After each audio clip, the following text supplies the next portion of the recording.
Sabe o que nos move a construir um mundo melhor? O que nos une e liga a todos que compõem a Sicredi Evolução nas diferentes agências e cidades da Paraíba? O associado. Essa é a resposta sempre em primeiro lugar. Somos a maior instituição financeira cooperativa da Paraíba e do Nordeste brasileiro. Estamos celebrando nossos 30 anos de fundação com a certeza de que juntos, verdadeiramente, somos imensamente mais fortes. Sicredi Evolução. 30 anos cooperando ao seu lado. Educar com virtudes é preparar para escolhas. Educar é abrir portas com integridade, competência e inovação. Chegou a João Pessoa a maior rede de colégios batistas do Brasil. Modernas instalações, ensino integral e bilíngue, parceria com a família no desenvolvimento do estudante. Colégio Batista Brasil. Virtudes que fazem a diferença. Matrículas abertas.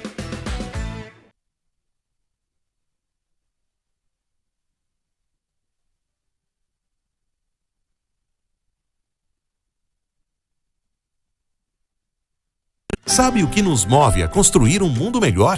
O que nos une e liga a todos que compõem a Sicredi Evolução nas diferentes agências e cidades da Paraíba? O associado. Essa é a resposta sempre em primeiro lugar.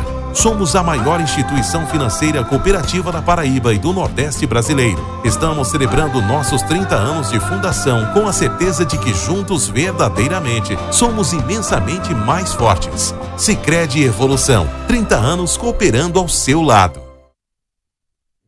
Educar com virtudes é preparar para escolhas. Educar é abrir portas com integridade, competência e inovação. Chegou a João Pessoa a maior rede de colégios batistas do Brasil. Modernas instalações, ensino integral e bilíngue, parceria com a família no desenvolvimento do estudante. Colégio Batista Brasil. Virtudes que fazem a diferença. Matrículas abertas.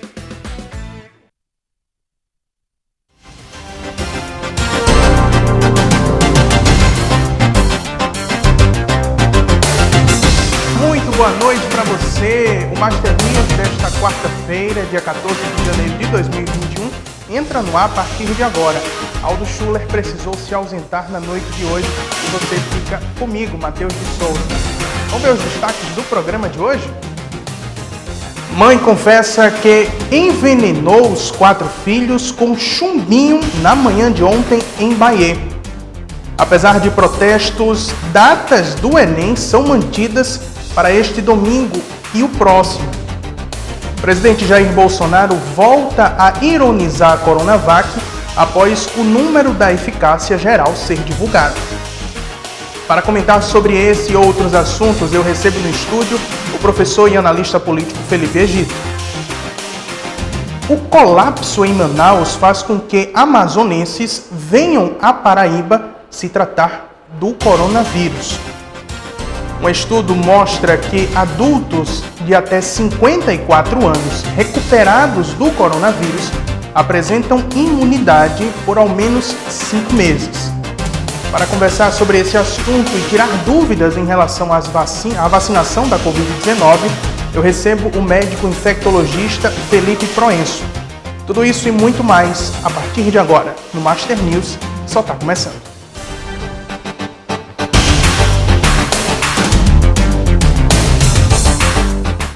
A gente começa o programa de hoje falando que a mulher que a gente falou no programa de ontem, que envenenou os 4 filhos, ela confessou hoje à polícia que cometeu o crime.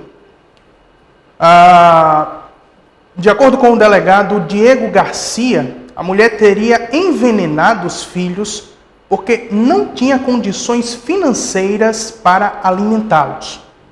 Os filhos de 2, 11, 12 e 18 anos foram levados para o Hospital de Trauma de João Pessoa ontem após o veneno dissolvido em um suco, isso na hora do almoço. A mulher foi internada sob custódia na mesma unidade de saúde em que os filhos estavam. Os 4 filhos já receberam alta e ainda de acordo com a polícia, a mulher estava desempregada e revelou que a pensão alimentícia que recebia do pai das crianças foi reduzida, o que deixou ela sem condições de comprar os alimentos para os 4 filhos. O quadro de saúde da mãe é considerado estável. Ela foi presa em flagrante por tentativa de homicídio. Eles já foram tratados e medicados e agora estão com familiares. No estúdio hoje eu recebo o professor e analista político, professor Felipe Egito. Seja muito bem-vindo ao Master News de hoje. Eu queria começar o programa falando um pouco sobre esse caso que a gente viu da mãe, né, que envenenou os 4 filhos. Não creio que seja muito plausível falar sobre a questão porque ela não tinha condições financeiras. Será que não tinha um parente para ajudar? Professor, boa noite. Boa noite, Matheus. É interessante, né? Porque diante dessa situação nós podemos fazer uma análise política. O que é que isso nos mostra? Isso nos mostra que os programas sociais e o fim do auxílio emergencial pode ter contribuído para uma ação desesperada, porque apesar de tudo, Matheus, isso é uma ação extremamente desesperada de uma mãe. Matar ou tentar matar os filhos porque não tem o que comer é uma ação extremamente desesperada. Obviamente que deve se analisar aí se essa mulher não tem nenhum problema de ordem psicológica, alguma coisa assim. Mas de antemão nós podemos fazer sim uma análise política com o fim do auxílio emergencial. Imagina uma mãe dessa, ela tinha um filho ali, como você relatou, de 18 anos, ou seja, 2 pessoas dentro de casa recebendo auxílio emergencial, era R$ 1.200 por mês. E aí, com o fim do auxílio emergencial, isso vai pesar muito diante dessa situação deles lá. O governo ainda está estudando a possibilidade de retornar. Alguns deputados estão entrando com medidas de projeto de leis, na verdade, na Câmara, inclusive deputados paraibanos, para tentar voltar a distribuir renda com aquelas pessoas que estão mais precisando. E isso você citou bem, foi um reflexo justamente dessa ajuda financeira durante a crise do coronavírus, né? A gente lembra também que o coronavírus ainda não acabou, né? A gente está em plena pandemia e a economia também não voltou 100%, que deixa muita gente ainda em estado de vulnerabilidade, né? Eu ia comentar justamente isso, que não acabou a pandemia e o comércio, na verdade, ele está começando a se recuperar agora. Porque uma análise que eu estava fazendo, inclusive com alguns amigos, conversando esses dias, foi que o seguinte, na verdade, a partir do fim do auxílio emergencial, caso ele não seja prorrogado, nós viveremos aí, esses próximos meses, uma ressaca da pandemia. E ressaca em que sentido, Matheus?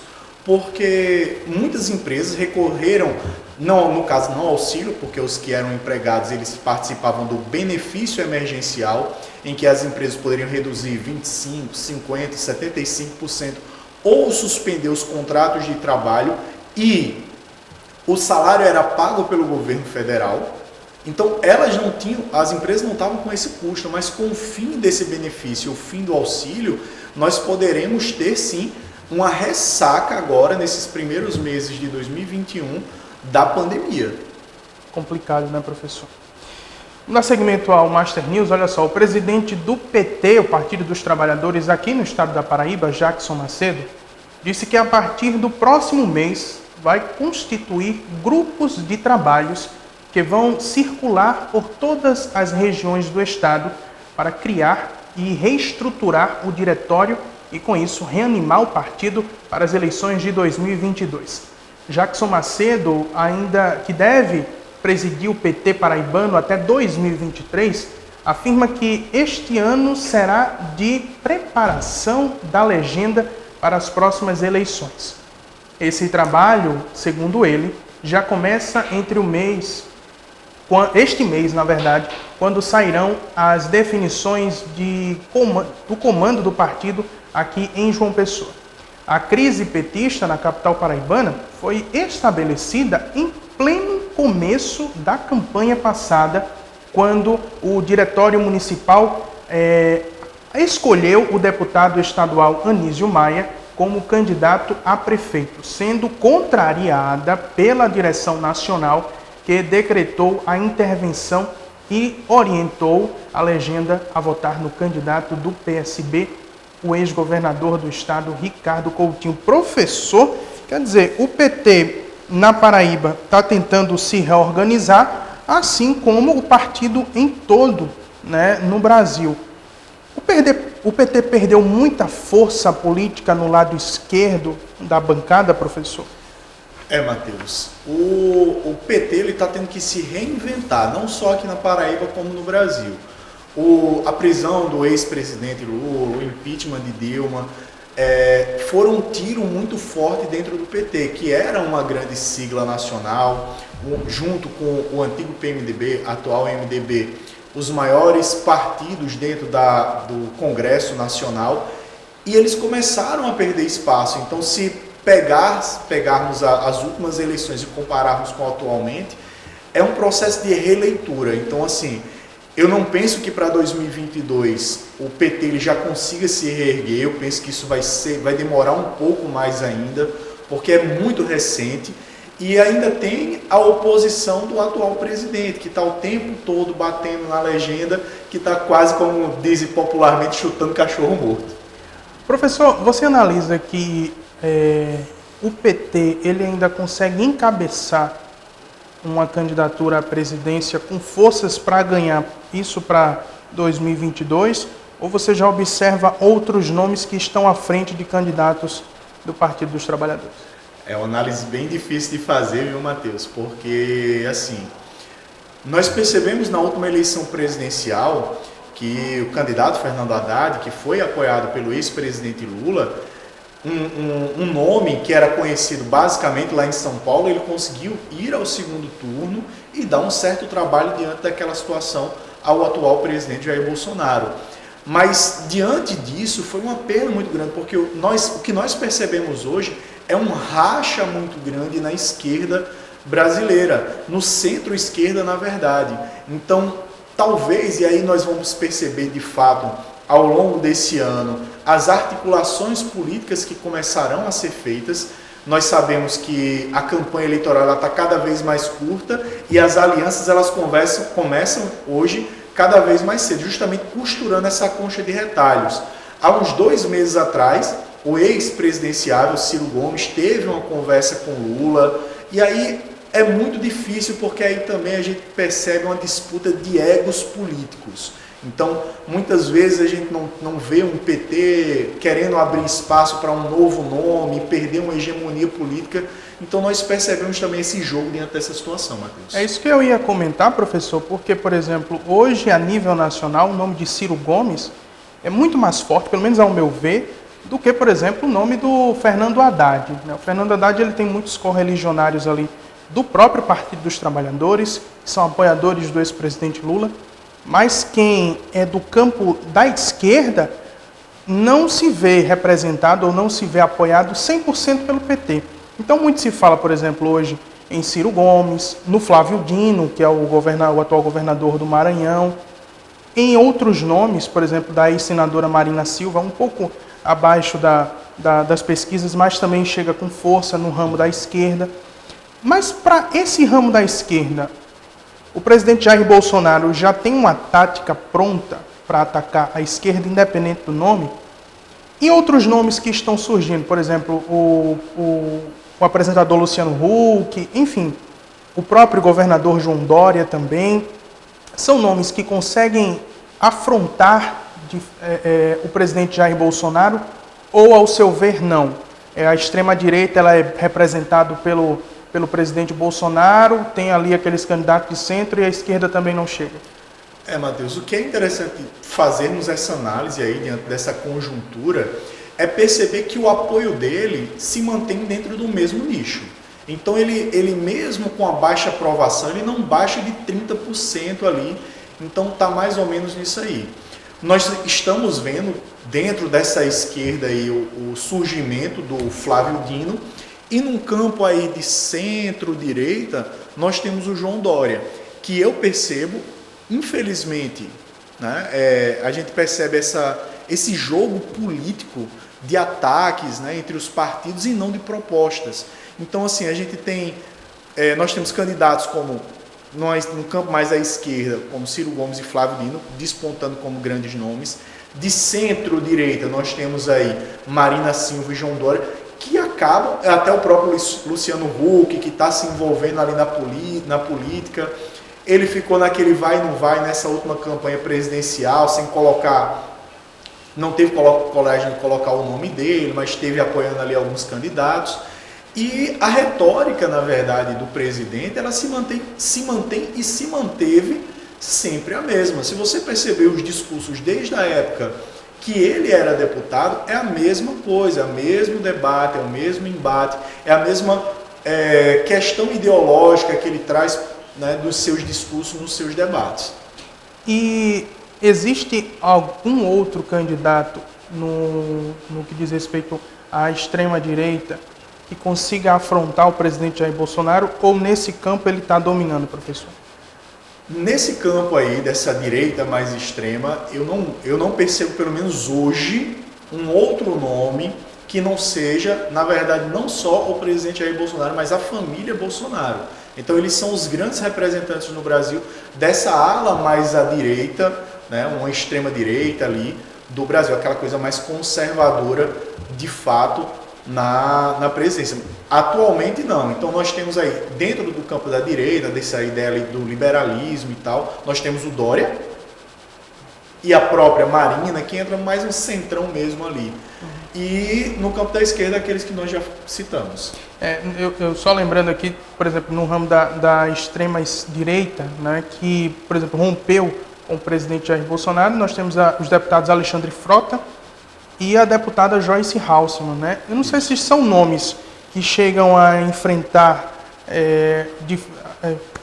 combater, vamos dizer assim, o presidente Jair Bolsonaro, mas são nomes que estão na mesma ideologia do presidente, inclusive a deputada Joyce Hasselmann foi candidata a prefeita agora da cidade de São Paulo, não teve uma votação tão expressiva, então isso mostra que a família Bolsonaro realmente ainda consegue angariar muitos votos pelo que vem mostrando as pesquisas, né?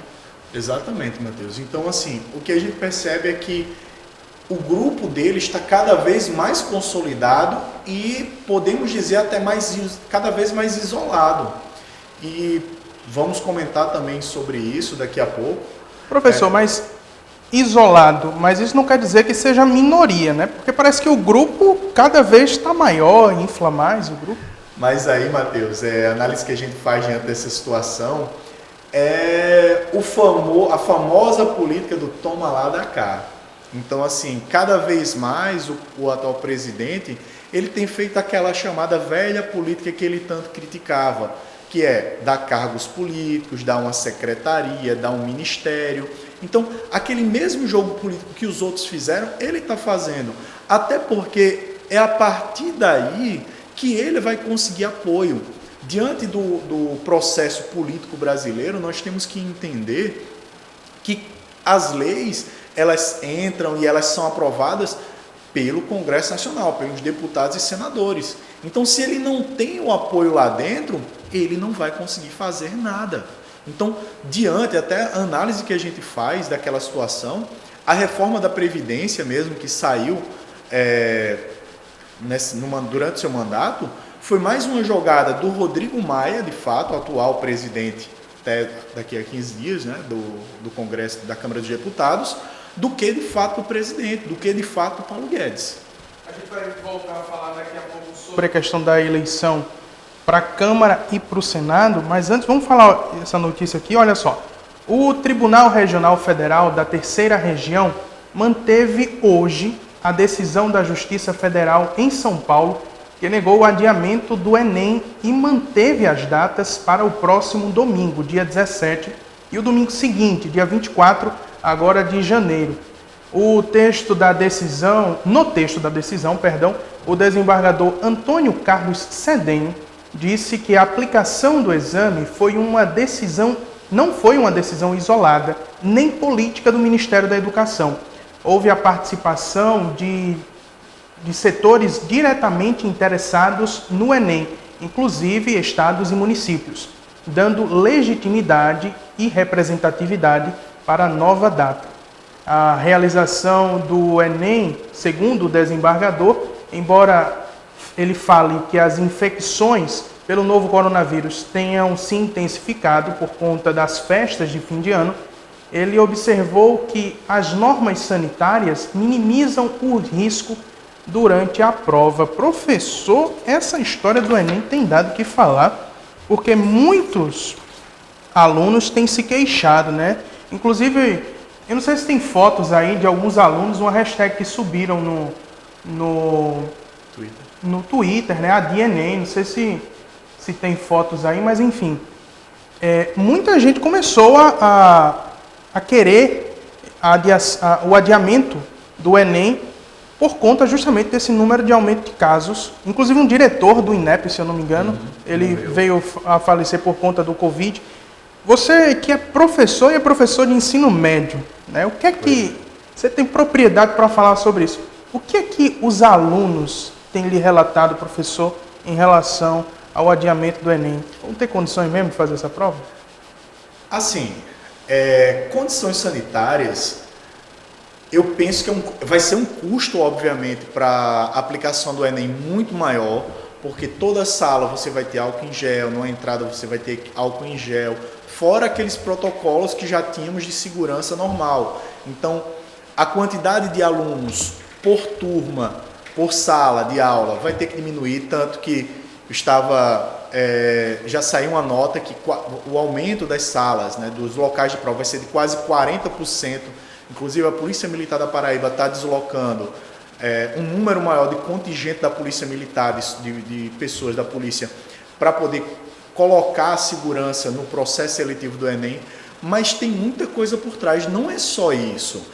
E o aluno que naquele dia tiver com sintomas, se ele não fizer a prova, ele vai ter direito a uma segunda chance? O aluno que tiver internado, ele vai ter uma segunda chance? Então tem muita coisa por trás dessa situação. Imagina, um aluno vai ali para fazer uma prova daquela, sei lá, com 25, 30 alunos dentro de uma sala, ele com os sintomas, mas não vai falar nada, com medo de perder a prova e ter que adiar, e ele vai para lá e aí contaminou mais 30 que vão levar mais para casa e vão contaminar, sei lá, mais 60 e aí acaba virando uma bola de neve. Fora que ainda tem aqueles alunos que são assintomáticos, né? Às vezes podem ter contraído o coronavírus, não sentiu nada, foi fazer a prova e aí consegue contaminar toda uma turma que foi lá, que está na sala, por mais medidas sanitárias que se tenha, mas assim, o ensino presencial, a prova do Enem, muitas vezes são incógnitas que a gente tem antes da vacina, né? Quanto mais você evita aglomeração, melhor você fica. Pelo menos esse é o meu pensamento, né? Pois é. E assim, o problema é porque vai adiar até quando? Nós estamos aí com um processo de vacinação para provavelmente iniciar no dia 20. Então, iniciando no dia 20, quando é que esses alunos estariam imunizados para iniciar uma prova? Então já vão ser adiados a imunização deles. Então, assim, diante dessa situação, é uma decisão muito difícil de se tomar diante do que está ocorrendo. Não sei se foi aprovado, mas a cidade de Manaus tinha solicitado, tinha dito que não ia liberar as escolas diante do caos. Foi liberado. Foi liberado, né? Foi. Os alunos que vão prestar o Enem vão fazer a prova em um outro dia, excepcionalmente na cidade de Manaus, justamente pelo colapso que está na saúde lá. Porque a decisão da Justiça tinha sido o seguinte: como em caso, e isso é previsto já na aplicação do Enem, que em casos excepcionais, eu não lembro se foi no Paraná, que teve há uns 4, 5 anos atrás, que tiveram enchentes, aí tem uma segunda aplicação. Então, isso está previsto no Enem, uma segunda aplicação, isso é normal. Mas aí, a quantidade dessa segunda aplicação, como é que ficaria diante dessa situação? Nós temos lá Manaus, nesse caos. Aqui na Paraíba nós estamos até relativamente tranquilos diante dessa situação. Mas aí como é que fica? Né? Qual seria, na verdade, o resultado desse Enem de fato? Complicado. A gente falou sobre a imunização. Olha só, em uma declaração a apoiadores, o presidente Jair Bolsonaro voltou a ironizar a vacina da Coronavac após o número da eficiência geral ser divulgado. Veja. Eu falei para você ouvir a sua esposa que nós estamos vivendo um momento profético. E é muito importante o joelho. Estou sem retorno aqui. Também. Não, essa de 50% é uma boa, não. Não. Sistema político. O que eu apanhei por causa disso, agora estão vendo a verdade. Eu estou há 4 meses apanhando por causa da vacina. Entre eu e a vacina tem a Anvisa. Eu não sou irresponsável, eu não estou a fim de agradar quem quer que seja. Fiocruz, tá certo. Não, aqui é a vacina que passar pela Anvisa, seja qual for. Passou por lá, já assinei um crédito de 20 bilhões para comprar essa. Pois é, tá aí pra gente, o presidente falou em relação à vacina, teve até alguns aliados falando que o certo não é a vacina da Coronavac, é da Fiocruz. Pelo menos nesse sentido ele disse, não, a vacina é a que for aprovada pela Anvisa. Até então, a Anvisa recebeu 2 pedidos do uso emergencial da vacina, tanto a Coronavac, que é do laboratório chinês Sinovac, e também a da vacina da Pfizer, né, em parceria com a AstraZeneca. Então, assim, apesar de estar sendo demorado um pouco a vacinação dos brasileiros, mas tem que passar por essa agência de vigilância sanitária que é a Anvisa até ser aprovado, para ninguém estar recebendo vacina assim do nada. Né, Exatamente, Matheus. Mas a gente tem que entender que aí também tem uma questão de imobilidade política, que é o que houve. Porque, assim, uma coisa que era um insumo básico para a necessidade da aplicação das vacinas, que são seringas, então todo mundo já sabia que as vacinas estavam sendo produzidas. Então, por que o governo deixou para fazer agora, quando está se falando da chegada de vacinas, pregões para tentar adquirir essas seringas? Por que isso não foi feito 4, 5 meses atrás? Então, assim, além desse pedido emergencial, e aí o STF liberou, disse, se for liberado por alguma agência internacional, como a agência americana, a agência da Comunidade Europeia, pode ser aplicada no Brasil, mesmo que a Anvisa ainda demore. Então, o STF já deu essa liberdade para que haja isso. E ainda nesse tema de vacinação, olha só, uma coisa até que me surpreendeu, viu? Os aliados do presidente Jair Bolsonaro aqui no estado da Paraíba admitiram que devem tomar a vacina Coronavac contra a Covid-19. A Coronavac é da farmacêutica chinesa Sinovac em parceria com a BioNTech. Nas redes sociais, o deputado Valber Virgulin respondeu a um internauta que pediu para ele ter cuidado para não tomar a vacina Doriana, olha só como chamaram a vacina, fazendo justamente alusão ao que a vacina comprada pelo governo de São Paulo, o governador João Dória, né? De acordo com o parlamentar paraibano, ele falou o seguinte, abre aspas, de graça até injeção na testa, fecha aspas. Já o deputado também paraibano, o Cabo Gilberto, do PSL, informou que vai se vacinar com qualquer imunizante que for aprovado pela Anvisa. Pois é, tá aí. Vamos fazer o seguinte, vamos dar uma pequena pausa. Daqui a pouco o Master News volta com mais professor Felipe Egito, suas análises políticas em João Pessoa, 18 horas e 37 minutos. A gente volta daqui a pouco.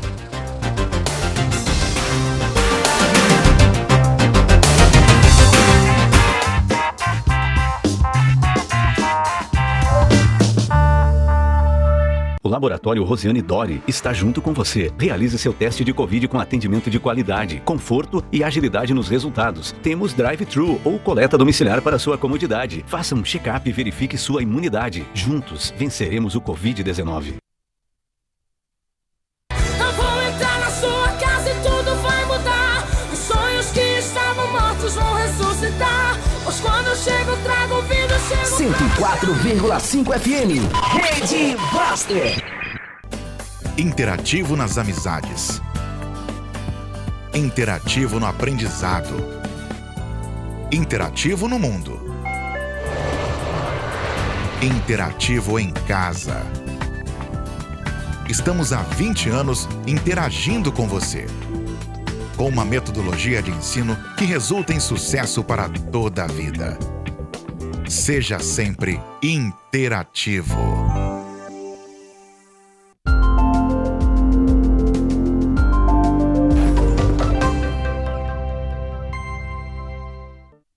O verão chegou, tempo de caprichar no protetor solar, beber muita água, usar máscara e, claro, contar com a melhor companhia para a sua saúde. Unimed João Pessoa. Contrate seu plano Unicidade Básico a partir de R$ 169,00 e faça parte da maior e melhor rede credenciada da Paraíba. Garanta o seu no site ou ligue para a Central de Vendas. Unimed João Pessoa. Responsável técnico Dr. Fulvio Petrucci, CRM PB 5167.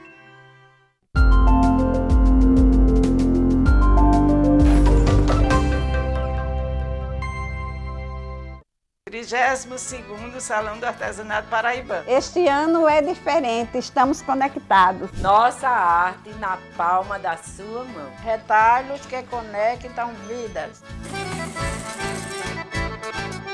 De 8 de janeiro a 7 de março, na plataforma digital. Acesse www.salãodoartesanatoparaibano.com.br. Realização Sebrae e Governo da Paraíba.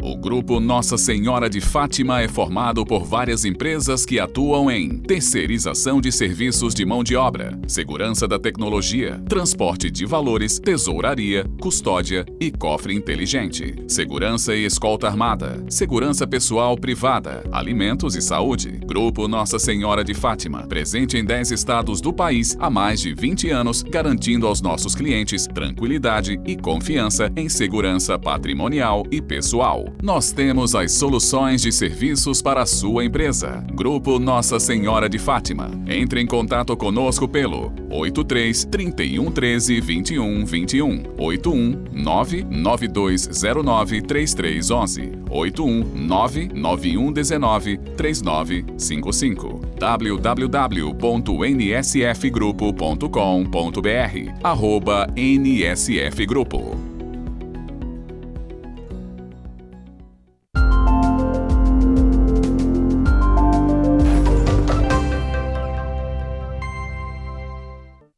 No mundo das tintas você encontra as melhores marcas e os melhores preços numa casa que ganhou o título de O Especialista. E agora o mundo das tintas também está aqui em sua nova unidade na Estrada de Cabedelo e você tem o que precisa para dar a seu projeto toque final de qualidade e de bom gosto. No centro ou na Estrada de Cabedelo, 2 endereços indispensáveis para quem quer construir ou reformar. Passa aqui.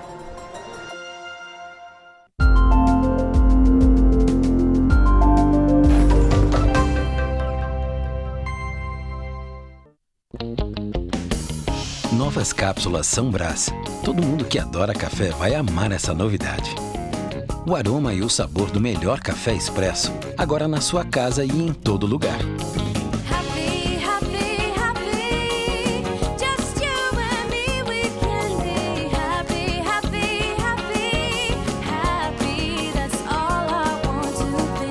Expresso São Brás em novas cápsulas. Experimente, é outra coisa.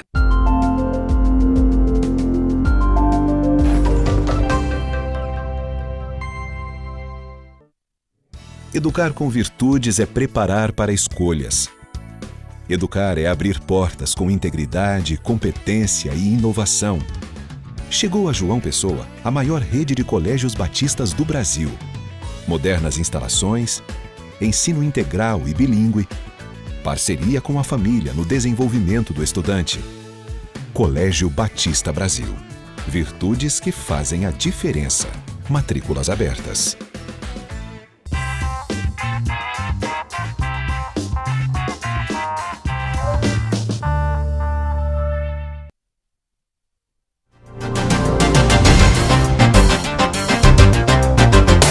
Volta em João Pessoa, 6 horas 44 minutos.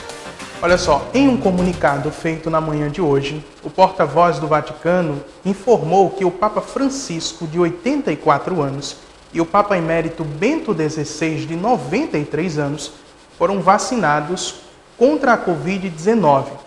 O Papa argentino recebeu a primeira dose da vacina na quarta-feira. Já o Papa Emérito alemão foi vacinado hoje. A campanha de vacinação do Vaticano começou na quarta-feira e, neste momento, são priorizados os profissionais da saúde e os idosos moradores da cidade-estado, sede da Igreja Católica localizada dentro de Roma. Em um segundo momento, familiares dos trabalhadores poderão ser vacinados e a campanha é voluntária. A vacina não será aplicada em crianças e pessoas menores de 18 anos. E o sepultamento do deputado estadual João Henrique aconteceu na manhã de hoje em Monteiro, no Cariri paraibano, que é a cidade natal do deputado. Um carro do Corpo de Bombeiros foi que fez o cortejo do corpo. A gente tem um vídeo que mostra a chegada do deputado. Vou pedir para o pessoal soltar aí, vamos ver.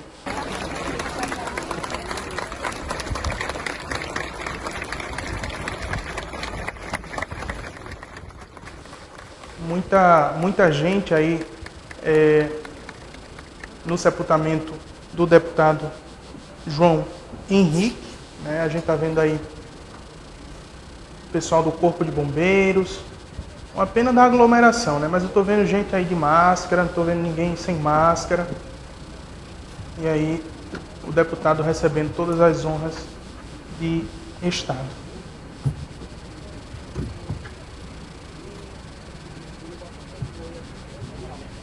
Lembrando que o deputado João Henrique morreu na última terça-feira em decorrência de complicações da Covid-19. Ele estava internado no Hospital Vila Nova Star, que fica na cidade de São Paulo. E para conseguir ampliar as possibilidades de votos ao pleito que aproxima para a disputa da presidência da Câmara Federal, o deputado Arthur Lira, do PP de Alagoas, esteve ontem em João Pessoa, onde se reuniu com o governador João Azevedo e outros parlamentares da bancada paraibana, que está aliada justamente com o presidente da Casa, Rodrigo Maia, que lançou Baleia Rossi para a candidatura à presidência da Câmara.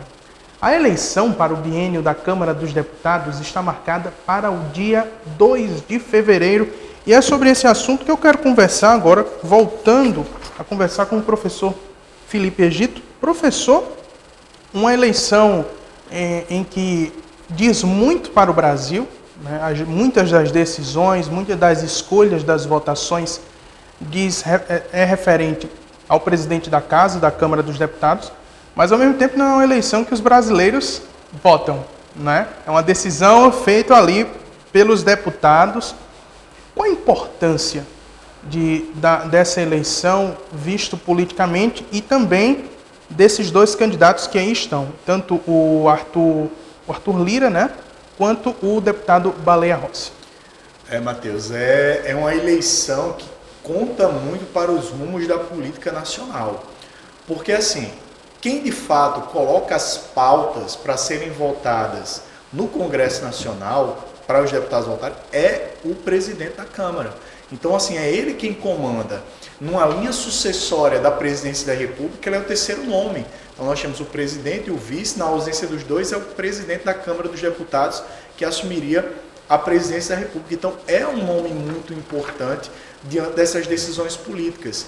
E o que é interessante nessa disputa atual entre o Baleia Rossi e o Arthur Lira é que, de fato, se pegarmos ideologicamente os dois, não há uma distância tão grande. Então, por exemplo, nas últimas medidas, nos últimos projetos que foram votados, eles votaram muito em consonância um com o outro.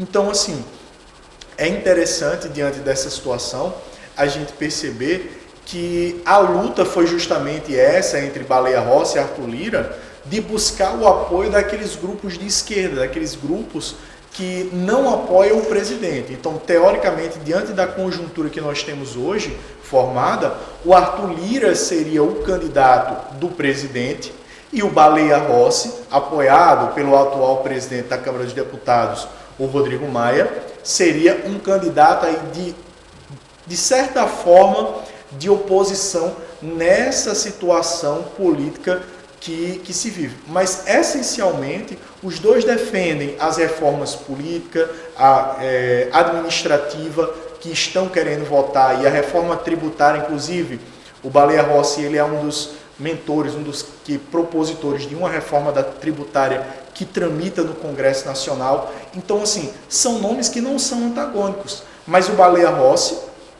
ele foi buscar ali nos partidos de esquerda que chegaram a cogitar lançar uma candidatura própria, mas acabaram retirando a ideia, e aí ele foi atrás e conseguiu, teoricamente, ali o apoio do PT, do PDT, do Rede, desses partidos mais à esquerda. Só lembrando, pessoal de casa, que não tem só o Arthur Lira nem o Baleia Rossi, tem o Fábio Ramalho, que é do MDB de Minas Gerais. Na sua opinião, existe vaga aí para um azarão dentro dessa disputa?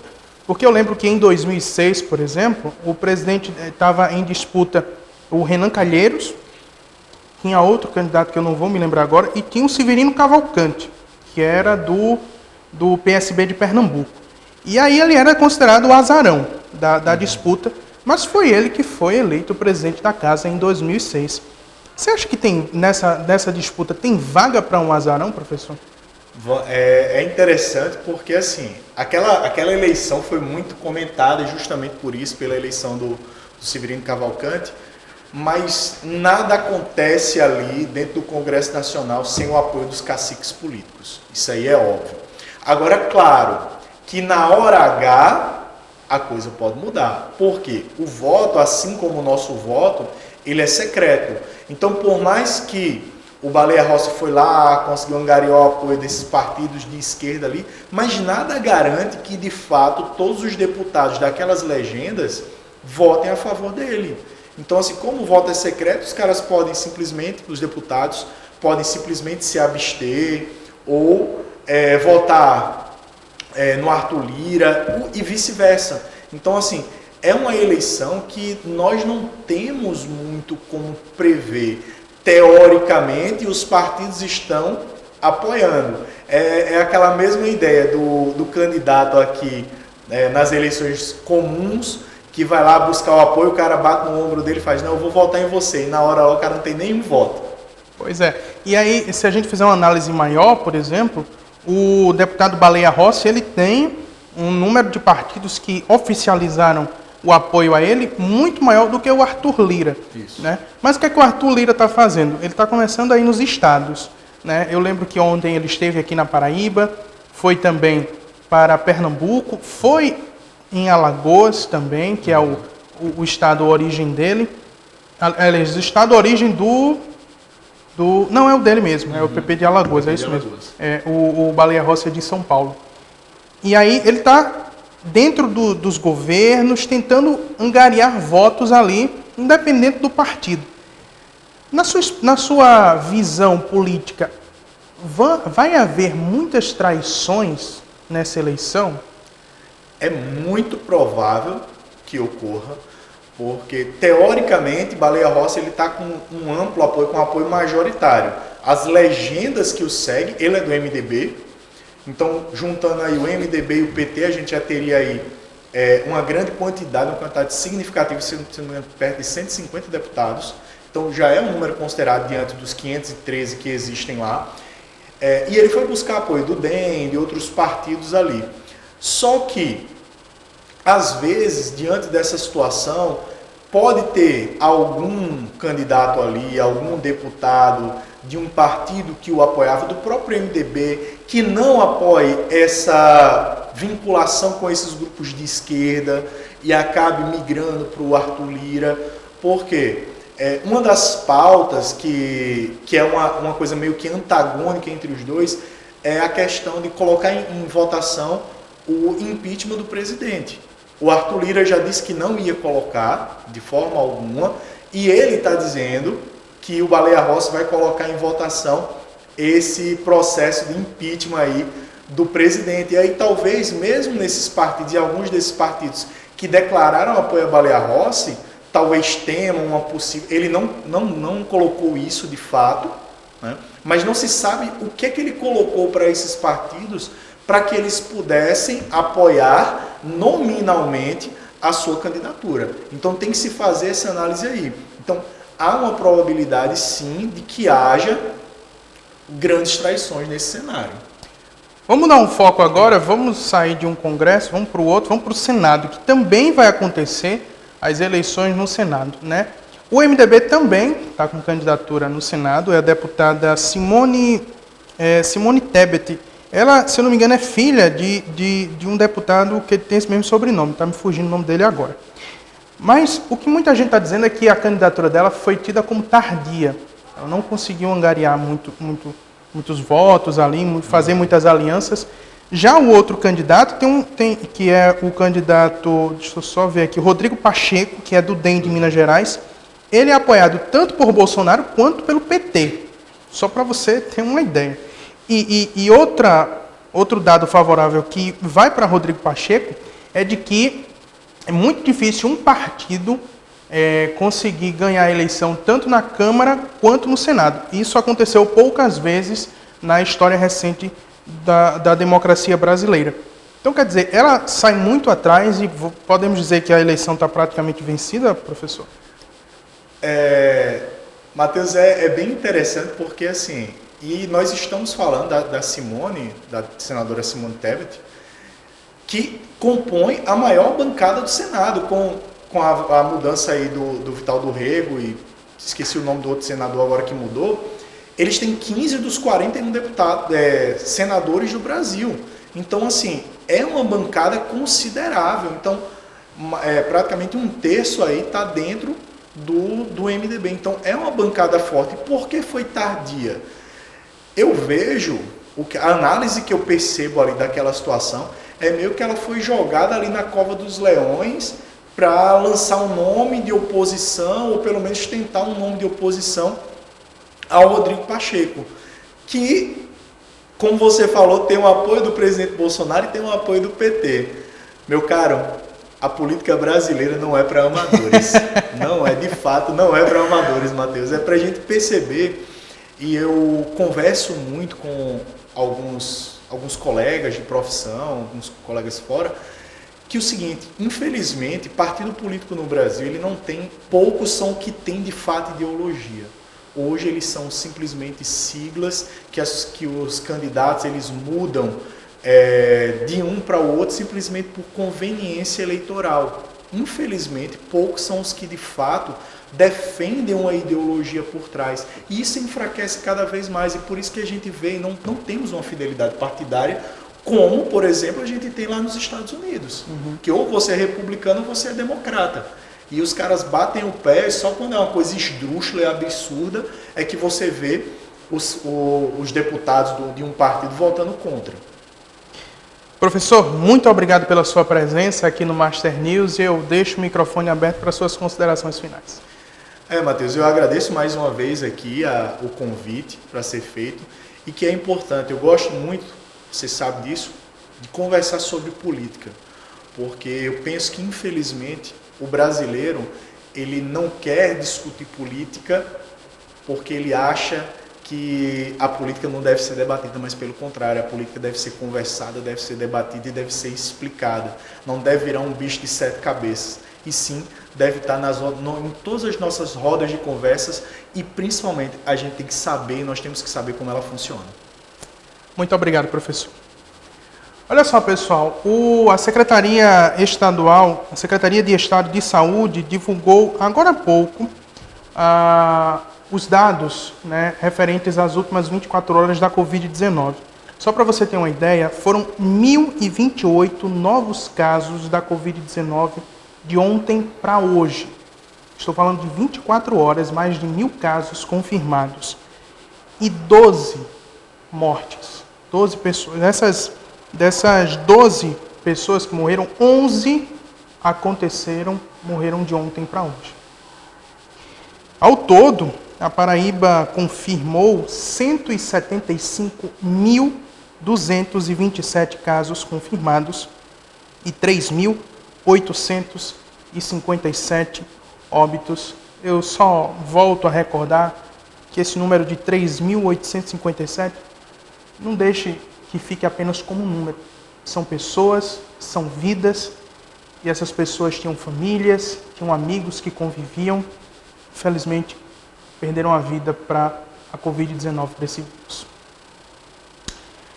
Vamos ver como é que vai ficar o tempo nesta sexta-feira. No decorrer do dia, o tempo deverá permanecer com nebulosidade variável, podendo ocorrer chuvas passageiras e pontuais nas regiões do Brejo e também no litoral. No litoral, a mínima será de 24 e a máxima de 32 graus. Já no Brejo, a mínima será de 21 e máxima de 30 graus. No Sertão, a mínima é de 23 e a máxima de 36 graus. Vai fazer calor no Sertão paraibano, né? Vamos para o intervalo, daqui a pouco o Master News está de volta. Agora em João Pessoa, 18 horas e 59 minutos, virou o relógio. 19 horas em ponto, a gente volta daqui a pouco.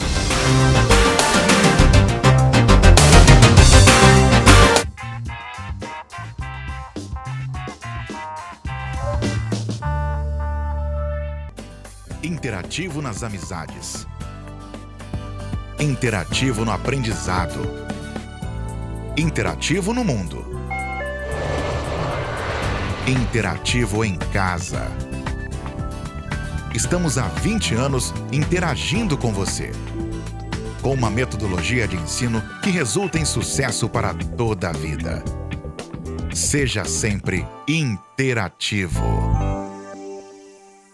Vai passar, eu sei que essa luta logo vai passar. 104,5 FM, Rede Buster. 32º Salão do Artesanato Paraibano. Este ano é diferente, estamos conectados. Nossa arte na palma da sua mão. Retalhos que conectam vidas. De 8 de janeiro a 7 de março, na plataforma digital. Acesse www.salãodoartesanatoparaibano.com.br. Realização Sebrae e Governo da Paraíba.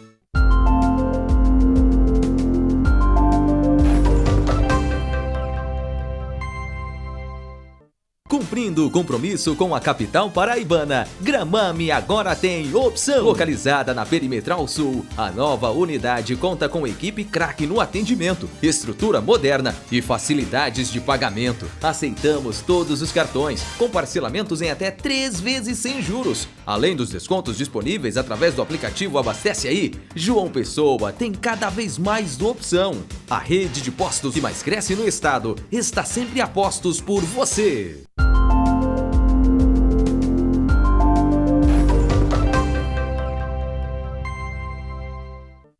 Se você não pode sair de casa, nós vamos até você. Coleta em domicílio do Maurílio de Almeida. Ligue 3044-2686. Laboratório Maurílio de Almeida. Levar saúde até você, esse é o caminho.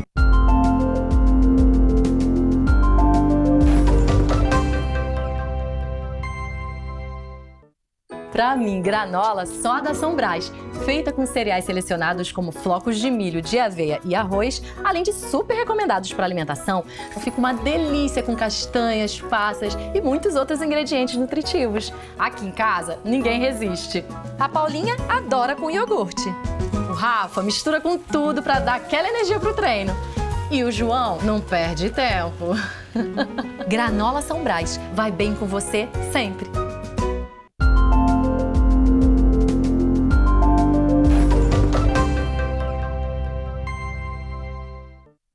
O verão chegou. Tempo de caprichar no protetor solar, beber muita água, usar máscara e, claro, contar com a melhor companhia para a sua saúde. Unimed João Pessoa. Contrate seu plano Unicidade Básico a partir de R$ 169,00 e faça parte da maior e melhor rede credenciada da Paraíba. Garanta o seu no site ou ligue para a Central de Vendas. Unimed João Pessoa. Responsável técnico Dr. Fulvio Petrucci, CRM PB 5167.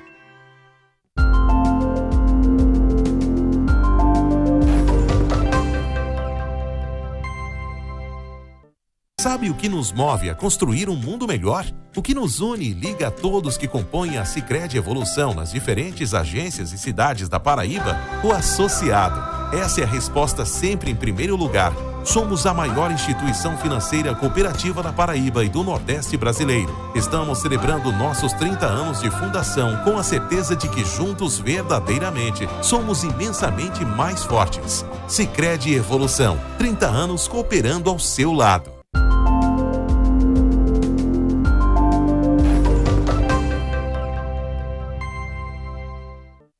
Raíssa Imports é a maior loja de perfumes importados da Paraíba, presente na vida dos paraibanos, compartilhando momentos e sensações. Aqui você encontra as mais conceituadas marcas e fragrâncias do mundo, makes e skincares e produtos exclusivos. Solicite nossas revistas digitais através do WhatsApp. Você também pode comprar sem sair de casa. A Raíssa leva até você. Aproveite nossas ofertas. Raíssa Imports, essencial como você.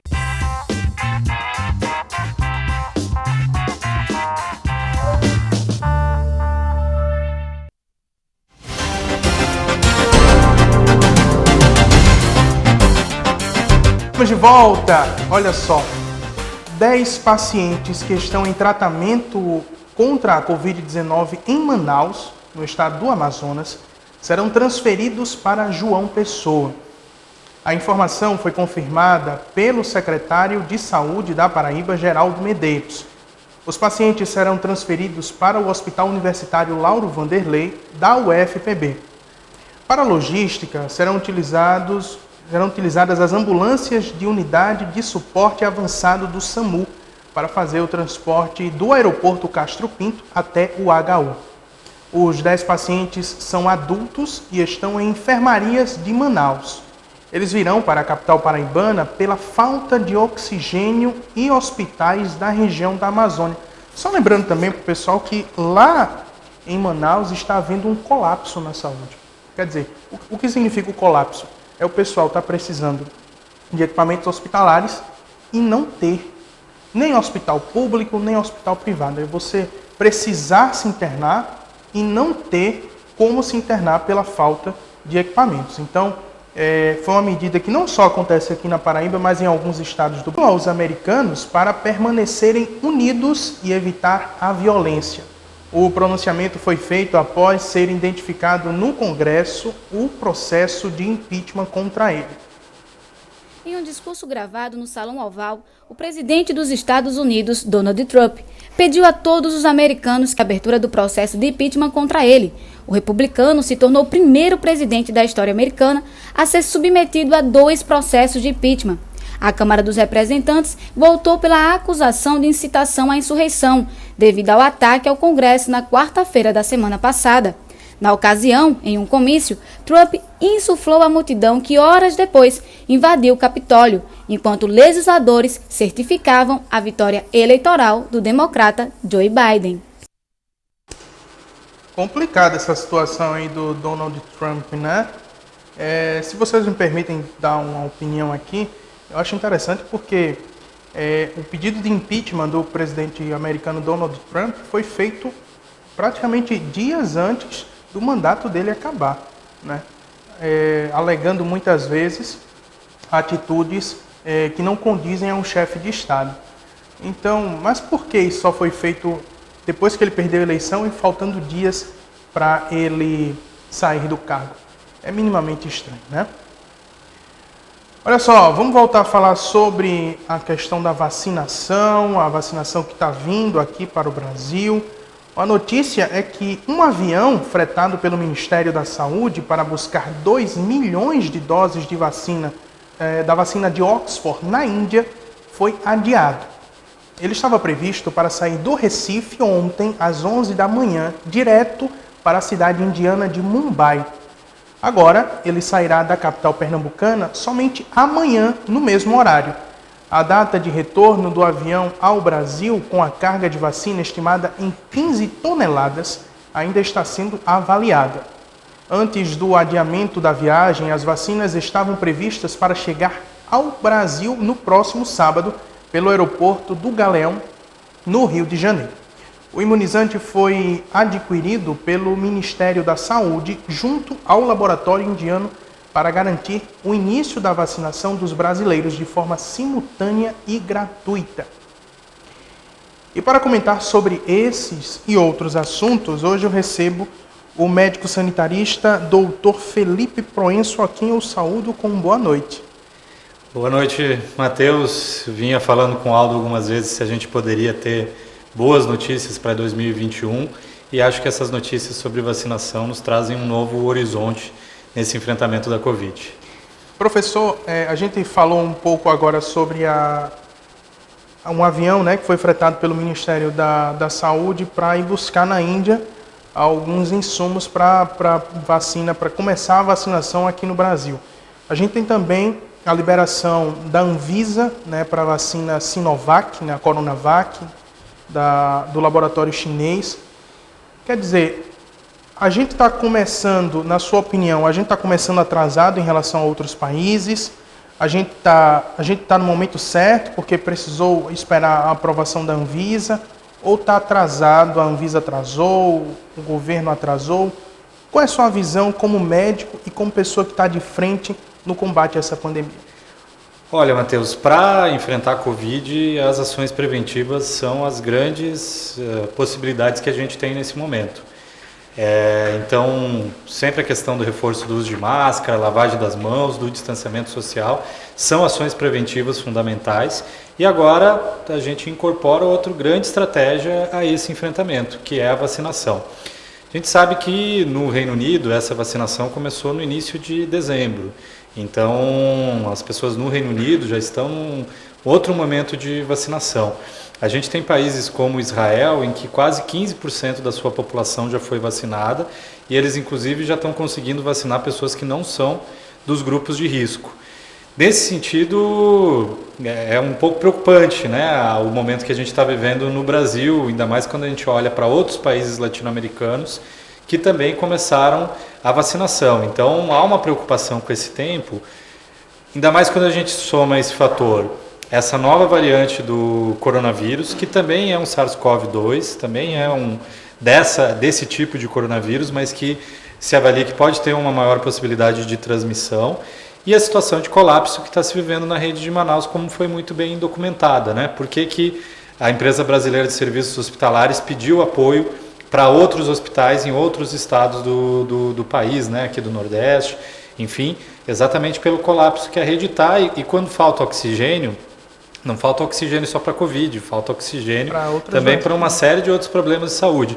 Então, nesse sentido, a vacina consegue, acho que o primeiro efeito que a gente busca com a vacina é exatamente diminuir essa sobrecarga dos sistemas de saúde, é o primeiro efeito esperado.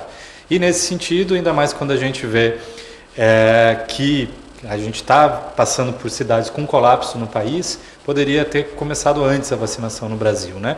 Mas está nos tempos agora, os pedidos de registro foram feitos para a Anvisa, se tem uma expectativa que até o final de semana se tenha uma resposta da Anvisa, então a gente vai trabalhar com esses tempos agora para proteger a população.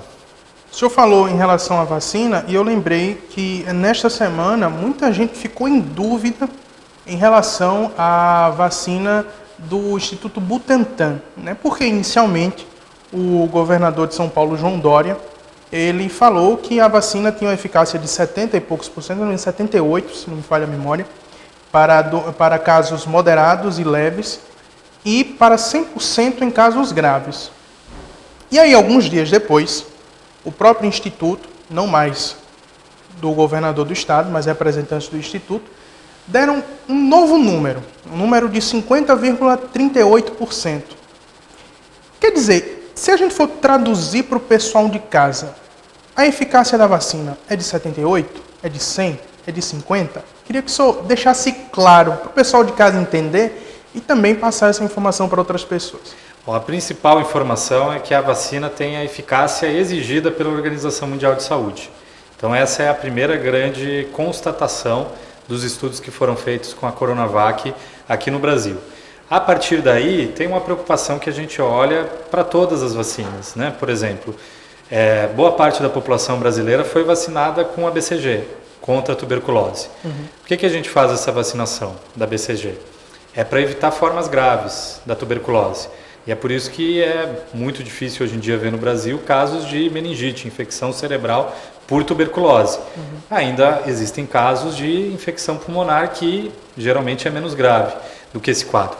Então, o primeiro dado, tem eficácia exigida pela Organização Mundial de Saúde.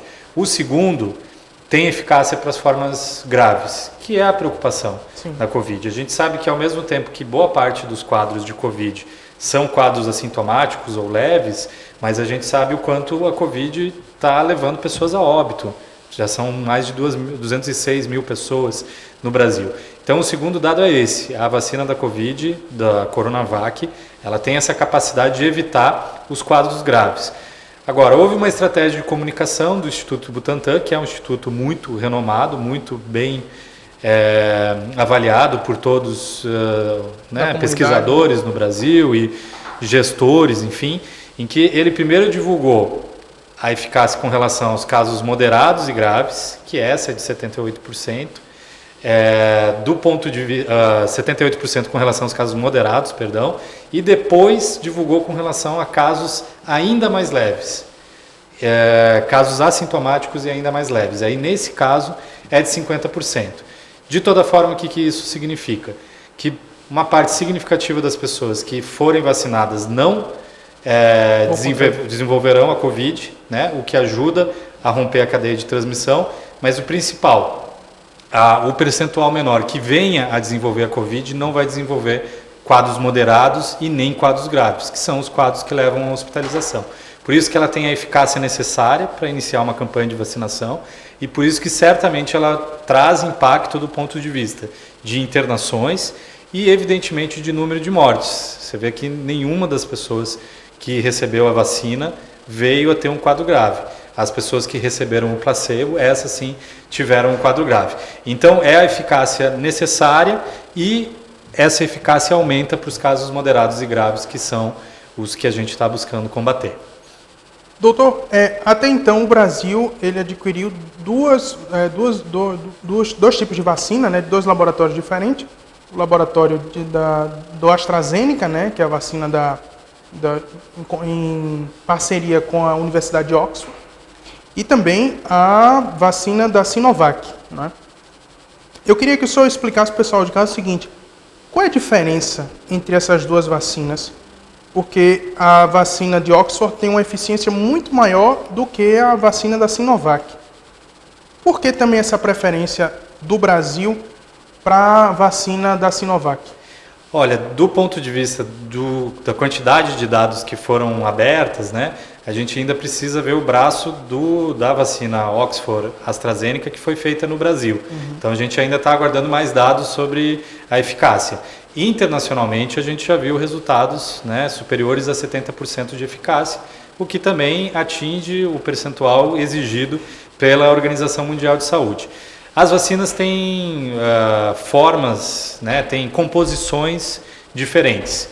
Em que sentido? A vacina da Coronavac, ela tem o chamado vírus atenuado, né, o vírus que não tem capacidade de desenvolver a doença na população, e a vacina da AstraZeneca com Oxford, ela tem uma proteína do coronavírus que é capaz de gerar a reação imune na pessoa vacinada. Então elas têm diferentes mecanismos, ao mesmo tempo algo que é um dado interessante, as duas precisam de manutenção em rede de frios, que a gente chama, de temperaturas semelhantes ao que são utilizadas aqui no Brasil já, diferente da vacina da Pfizer, que precisa de uma outra capacidade de estocagem.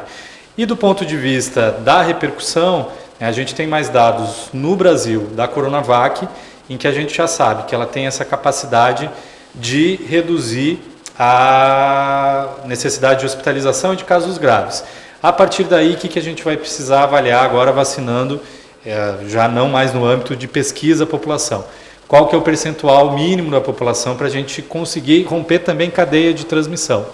E é por isso que a gente precisa, a partir de agora, seguir avaliando essas questões. A gente já sabe que consegue romper a questão das internações, mas agora a gente precisa ver a repercussão em romper a cadeia da transmissão.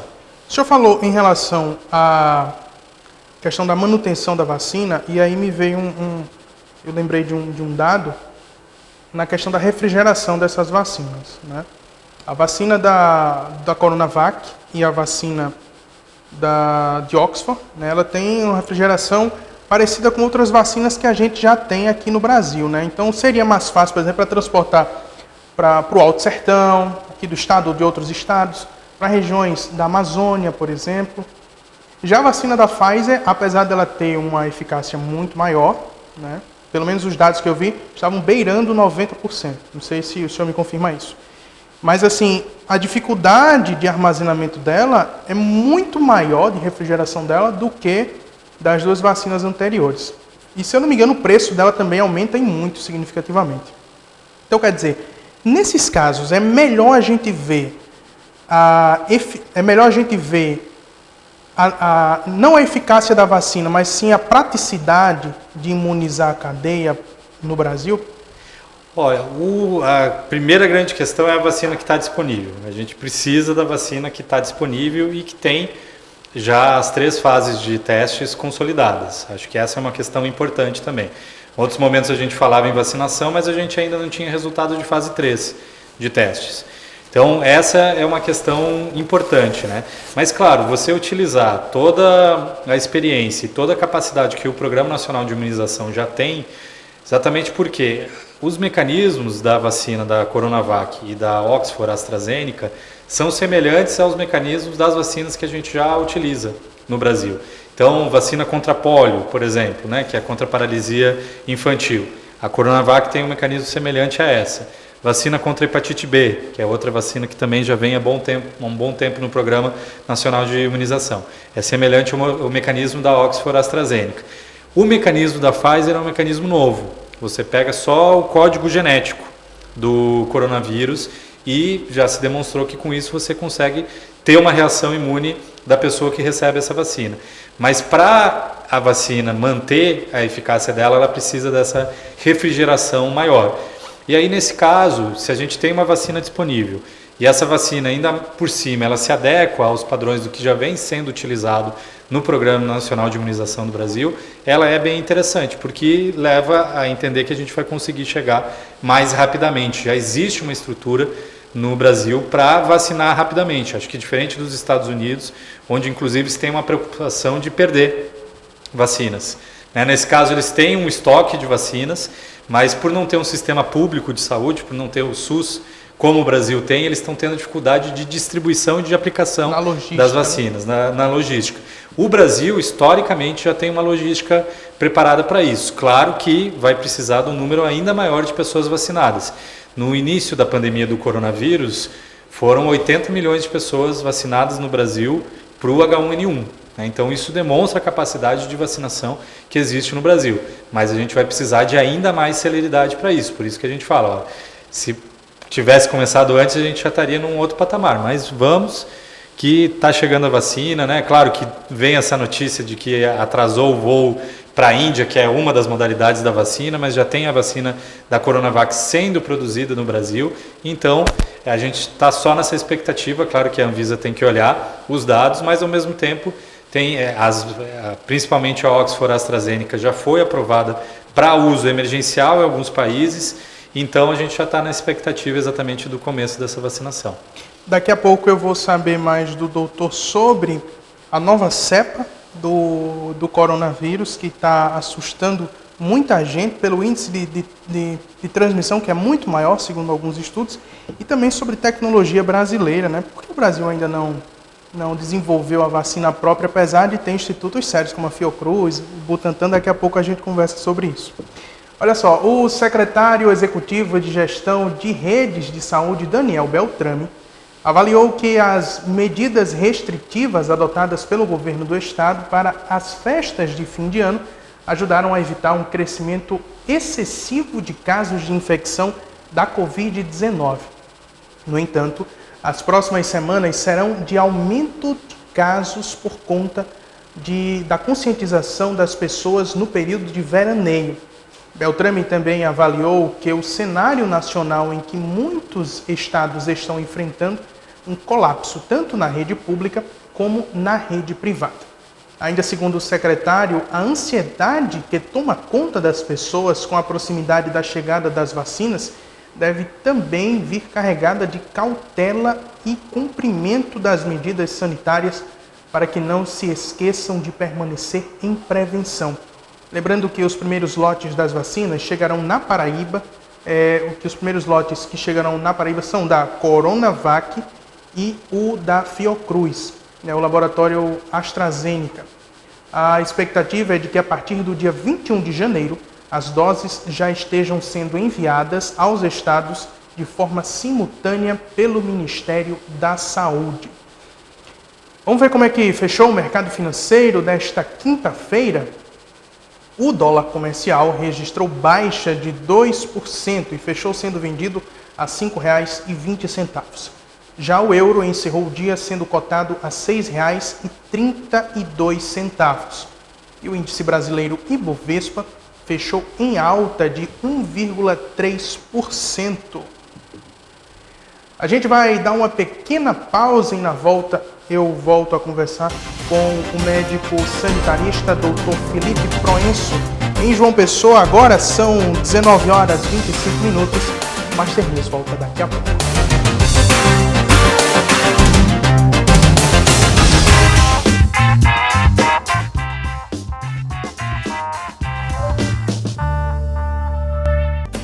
Interativo nas amizades. Interativo no aprendizado. Interativo no mundo. Interativo em casa. Estamos há 20 anos interagindo com você. Com uma metodologia de ensino que resulta em sucesso para toda a vida. Seja sempre interativo.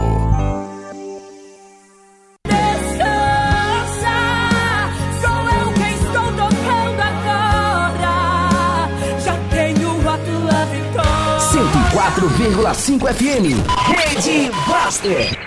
32º Salão do Artesanato Paraibano. Este ano é diferente, estamos conectados. Nossa arte na palma da sua mão. Retalhos que conectam vidas.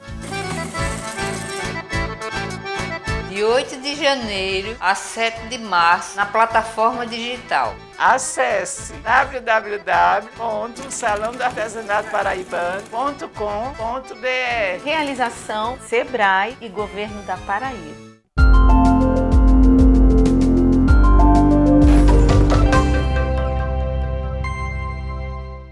Cumprindo o compromisso com a capital paraibana, Gramame agora tem opção. Localizada na Perimetral Sul, a nova unidade conta com equipe craque no atendimento, estrutura moderna e facilidades de pagamento. Aceitamos todos os cartões, com parcelamentos em até 3 vezes sem juros. Além dos descontos disponíveis através do aplicativo Abastece Aí, João Pessoa tem cada vez mais opção. A rede de postos que mais cresce no estado está sempre a postos por você.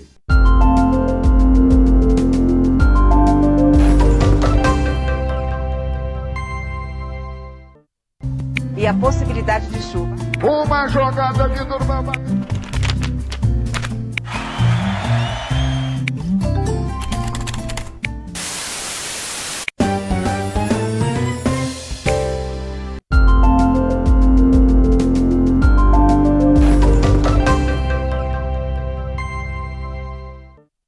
O verão chegou, tempo de caprichar no protetor solar, beber muita água, usar máscara e, claro, contar com a melhor companhia para a sua saúde. Unimed João Pessoa. Contrate seu plano Unicidade Básico a partir de R$ 169,00 e faça parte da maior e melhor rede credenciada da Paraíba. Garanta o seu no site ou ligue para a Central de Vendas. Unimed João Pessoa. Responsável técnico Dr. Fulvio Petrucci, CRM PB 5167.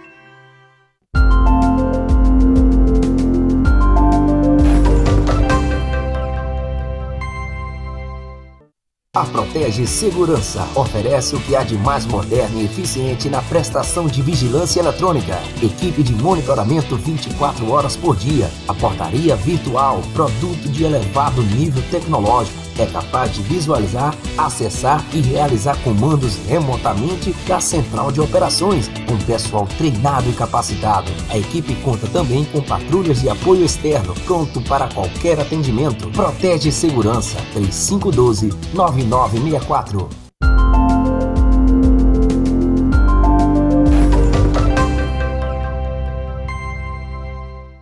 Sorria, que a vida vai sorrir pra você. Sorria, assim é bem melhor de viver. Obrigada por compartilhar a felicidade com a gente. A Dental Gold quer continuar sorrindo com você no ano que virá. Sorria, que a vida vai sorrir pra você. Dental Gold, seu sorriso vale ouro.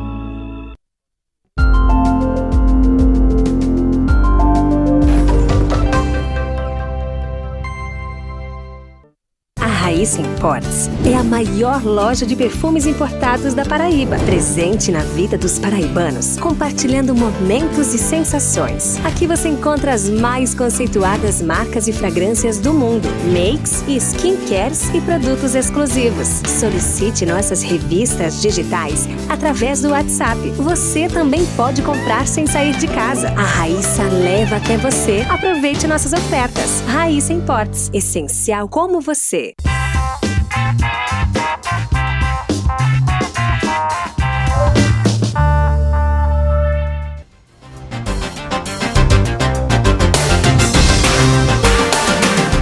Master News está de volta. Olha só, os paraibanos que saíram de casa mais de 3 vezes na semana durante a pandemia do novo coronavírus representam 20,1% das pessoas infectadas no estado.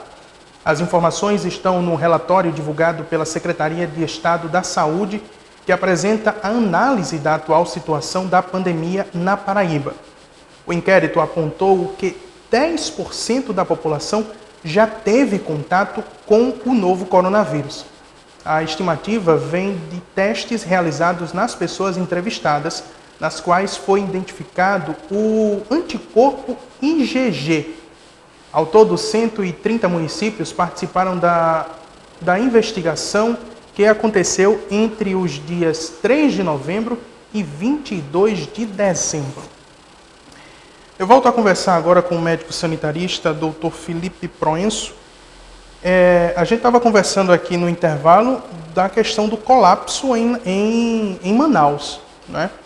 E aí saiu esse último dado aqui, em relação aos municípios paraibanos, que pelo menos 10% de toda a população teve contato com o vírus, seja com algum tipo de algum familiar, alguma coisa. Mas a gente não chegou nem perto do que está acontecendo em Manaus, né? E aí a minha pergunta é, corre o risco de a gente ter um pico novamente da pandemia aqui na Paraíba, tendo em vista que a economia voltou, o trabalho voltou, o home office ficou mais defasado nos últimos meses, depois da eleição? Qual é a sua visão em relação a isso? Olha, Matheus, primeiro é reforçar que 10% foi muita gente, né? É um número muito alto e demonstra o quanto a Covid se estabeleceu no estado e o quanto infeccionou, contagiou um número importante de pessoas. Ao mesmo tempo que é um número alto, é um número ainda muito distante da ideia de que a gente já tem uma grande parte da população imune ao coronavírus. Não é isso, a gente ainda tem muita gente, né? Se você vê, 10% apresentou anticorpo, a gente tem potencialmente muita gente suscetível ainda à infecção, o que demonstra a importância das ações preventivas. É possível acontecer em João Pessoa, na Paraíba, o que aconteceu em Manaus? Eu acho que a gente vai ter que observar duas questões para isso. Olhando os dados, por exemplo, de João Pessoa, a gente viu que até outubro teve uma queda de casos, de maio até outubro, de casos, de internações. Depois esse número estabilizou num número muito alto. A gente teve semanas aí com 600, 700 novos casos de Covid em João Pessoa. E depois, na segunda quinzena de novembro e na primeira quinzena de dezembro, ele subiu. A gente atingiu percentuais de internação em UTI que não haviam ocorrido desde julho. Né? Chegou a ter uma média semanal de 63% de UTIs ocupadas na região metropolitana. Esse número faz mais ou menos um mês que ele estabilizou. Então, a gente não tem um cenário da chamada aceleração descontrolada no município de João Pessoa. Mas, ao mesmo tempo, essa estabilidade ainda é no número alto.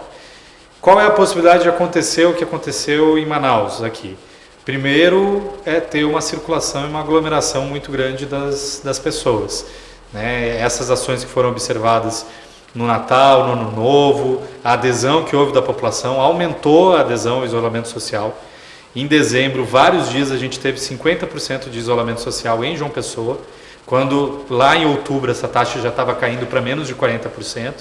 Então, se a população continuar aderindo a essa estratégia, continuar entendendo a importância do uso de máscara, da lavagem das mãos, do distanciamento, cada vez isso nos torna mais distante de chegar a uma situação do que está acontecendo hoje em Manaus. Agora, tem um outro elemento que a gente vai precisar entender, que é essa nova variante do coronavírus, né, que os pesquisadores de Manaus já têm reportado e que vai depender da capacidade de transmissão dessa nova variante do SARS-CoV-2. Né? Você não tem uma alteração suficiente para chamar de um novo vírus, mas você tem pequenas alterações que podem levar a uma maior transmissibilidade. Então, a depender disso, né, se continuar, né, com a adesão da população em isolamento social e com essa variante que tem circulado atualmente, eu acho que a gente, né, consegue enfrentar a projeção, pelo menos para as próximas 2 semanas, é que não haja, não se aproxime de um colapso do sistema de saúde.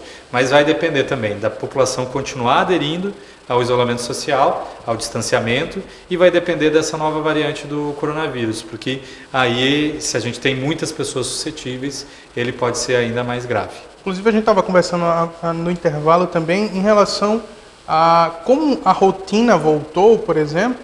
Muitos hospitais aqui da Grande João Pessoa não estão mais, não digo focados, mas não estão só mais atendendo os casos de Covid. Vocês têm um acidente, alguém passa mal de alguma forma. Então, quer dizer, se eu não me engano, as unidades de pronto atendimento, as UPAs, as 4 UPAs aqui da capital, Bancários, Água Fria, Valentina Cruz das Armas. E Cruz das Armas, elas voltaram a atender outras especialidades, se não Covid. E aí muita gente estava se perguntando, ora, será que uma pessoa que está com uma febre, uma tosse e não é Covid, quando vai a uma UPA cheio de casos de Covid, pode se contaminar? O senhor, como médico sanitarista, como é que o senhor avalia essa nova determinação do município de João Pessoa em voltar a atender outros casos que não o Covid-19 nas unidades de pronto atendimento? Matheus, são dados que a gente acompanha diariamente para ver não só como está a ocupação de leitos hospitalares, mas a gente tem o dado também de procura por UPAs, porque é uma informação muito interessante, né? Você saber efetivamente quantas pessoas estão procurando as UPAs e quantas estão precisando ficar em observação nas UPAs. E efetivamente, desde a segunda quinzena de dezembro, essa procura não vinha justificando a manutenção das 4 UPAs somente para atendimento de Covid. Uhum. A literatura, né, os pesquisadores, a gente já tem falado numa segunda ou numa terceira onda relacionada à Covid, mas não de pessoas doentes por causa da Covid, mas de pessoas com problemas, sejam problemas mais agudos, né, mais imediatos, ou problemas mais crônicos, aqueles hipertensos, diabéticos, problemas cardíacos crônicos, que deixam de procurar o sistema de saúde ou têm dificuldade de acesso ao sistema de saúde por causa do enfoque do sistema à Covid. Então, como houve um aumento de casos, né, até a segunda quinzena de dezembro, depois esse cenário estabilizou e a gente vinha notando que a pressão nas UPAs não justificava a manutenção, de atendimento somente de Covid, eu acho que foi uma decisão acertada, de ter esse atendimento chamado de híbrido, né? De você não atender só a Covid. E as autoridades sanitárias, né, a Secretaria de Saúde, está tomando todos os cuidados exatamente para que tenha a separação dos pacientes nesse ambiente. Acho que é uma preocupação que a gente tem desde o início da pandemia, por isso essa orientação do ficar em casa, né, exatamente para a pessoa, ao procurar o serviço de saúde, também não acabar indo com outro problema e voltar com Covid, né? Mas durante esse tempo todo de pandemia, os serviços de saúde já foram se estruturando também para trabalhar nesse formato chamado de híbrido, né? Então vejo que foi uma decisão necessária, até por causa dos outros agravos de saúde também, que não só continuam, como durante um tempo eles, de certa forma, foram represados pelo enfoque na Covid. O senhor falou de outras doenças, eu me lembrei de um dado que eu vi há alguns meses, de que o número de pessoas com depressão, ansiedade, cresceu muito por conta da pandemia, né?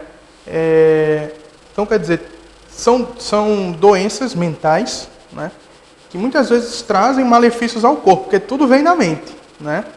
E aí a minha dúvida seria a seguinte: até que ponto a pandemia ela trouxe malefícios para a população, não só em relação à doença da Covid, mas sim de outros agravos da doença?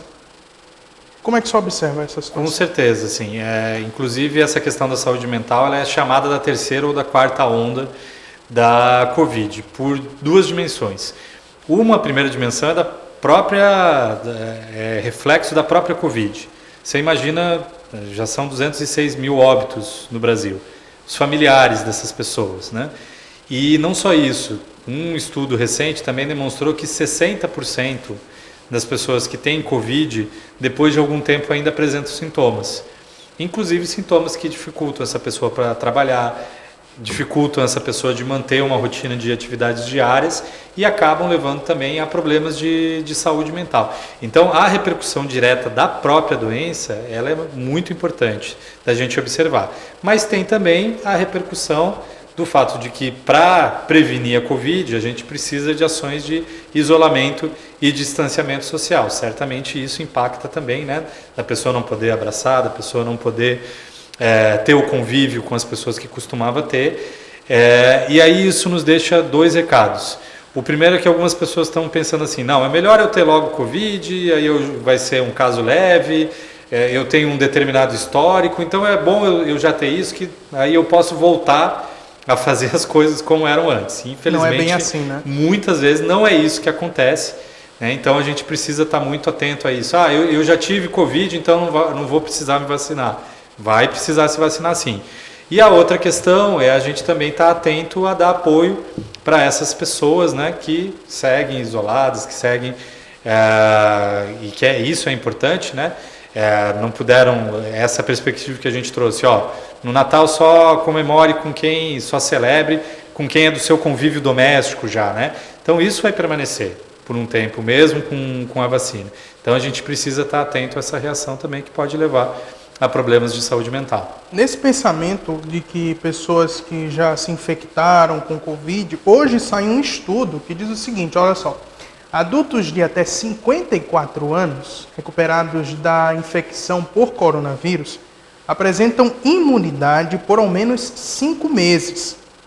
É o que indica o estudo divulgado hoje pelo governo britânico, que avaliou testes regulares de mais de 20 mil profissionais de saúde desde junho do ano passado. Os voluntários têm de 35 a 54 anos, o que não permite tirar conclusões sobre o efeito em idosos, cujas respostas imunológicas tendem a ser mais fracas e breves. Mas os pesquisadores alertam que, como o trabalho ainda está em andamento, não é possível descartar que quem contraiu a doença na primeira onda não a contraia novamente. A análise também ocorreu ante a disseminação generalizada da nova variante identificada no Reino Unido, e os pesquisadores estudam agora se os anticorpos fornecem proteção contra essa nova cepa. É o que a gente estava até conversando anteriormente, né? Porque essa doença é tão nova que ninguém sabe ainda como se portar nessa nova cepa agora da doença, principalmente em Manaus. Saiu uma notícia na semana passada dizendo que o governo japonês, se não me engano, emitiu um alerta ao Ministério da Saúde, dizendo que quando alguns japoneses vieram aqui para Manaus, eles estavam com o Covid e essa nova cepa, né? E o índice de transmissão dessa nova variante da Covid é muito maior, né, professor? Então, isso demonstra o quanto essas ações preventivas elas vão ter que seguir. A questão do uso de máscara é efetiva. Se, além de impedir o contágio, caso haja o contágio, vai levar a um caso menos grave. Então, máscara é uma atitude fundamental. Para mim, hoje em dia, usar máscara, né, é que nem quando eu saio de casa, se eu não tenho a máscara, né, se eu não coloco a máscara, eu vejo que eu estou sem a máscara, é que nem se eu esquecesse uma parte da roupa. Quase isso. Eu lembro de usar máscara, eu lembro mais de usar máscara do que o próprio óculos. E olha que o pessoal de casa, eu sou meio cego, viu? Mas assim, eu sair de casa e colocar a máscara. Só para falar para o pessoal de casa, eu estou sem máscara aqui, mas nós estamos mantendo um distanciamento. E eu sou a única pessoa no estúdio que está sem máscara, certo? Só para deixar claro. Professor, falando agora sobre vacina, professor doutor, posso chamar assim, né? A gente estava conversando no bloco anterior sobre tecnologia brasileira em relação à vacina, né? A gente tem 2 institutos muito respeitados, não só no Brasil, mas no mundo, que é o Instituto Butantan e também o Instituto Fiocruz, né? O Oswaldo Cruz. E aí, professor, por mais estrutura que a gente tenha em relação à fabricação das vacinas, o Brasil, se não for o primeiro, mas está entre os 3 primeiros maiores fabricantes de vacina do mundo, não é? Por mais estrutura que a gente tenha, mas nossas tecnologias nunca são brasileiras, né? Ou dificilmente é brasileira. Ao que o senhor deve, por exemplo, ao Brasil não ter dado início a estudos da vacinação da Covid-19. Lembrando também que a gente tem, por exemplo, a AstraZeneca, que é um laboratório australiano, se eu não me engano, né? Tem a vacina de Oxford no Reino Unido, né? A própria chinesa, Sinovac. Quer dizer, o que falta para o Brasil, apesar de ter um plano de imunização que é tão bem visto no mundo, e fábricas, vamos dizer assim, de vacina que são referência no mundo, o que está faltando no Brasil para produzir a própria tecnologia? O Butantan e o complexo Biomanguinhos da Fiocruz são exemplos mundiais em termos de produção de vacinas. O que se conseguiu ao longo do tempo com o Sistema Único de Saúde e esse Programa Nacional de Imunização, que é reconhecido mundialmente, foi viável conseguir um complexo industrial de produção de vacinas. Mas para atingir o que é necessário na vacina, né, coisa é você produzir a vacina, outra coisa é você ter a substância que é inserida na vacina, né? O material que é inserido na vacina. Isso depende também de muito investimento em pesquisa, muito investimento nessa área de ciência e de inovação. Num quadro de diminuição de investimento, né, na área de pesquisa, eu acho que se tomou a atitude possível, né, que foi se associar aos grupos que vinham produzindo as vacinas. Então, ambas as vacinas, tanto a Coronavac quanto a AstraZeneca Oxford, foram testadas no Brasil também. E é por isso que a gente consegue ter avaliações e avais, e por isso que a Anvisa está analisando, de ser utilizada no Brasil. Então isso é um procedimento, um passo importante também. Ter participado desses estudos. Inclusive, o próprio estudo da Pfizer, houve convite para o Brasil participar, se avaliou naquela época que havia dificuldades. Então, esses passos estão tendo. Agora, para ter mais passos, para a gente ter toda a capacidade do ponto de vista de produção, desde a geração da vacina, isso depende de investimento em pesquisa.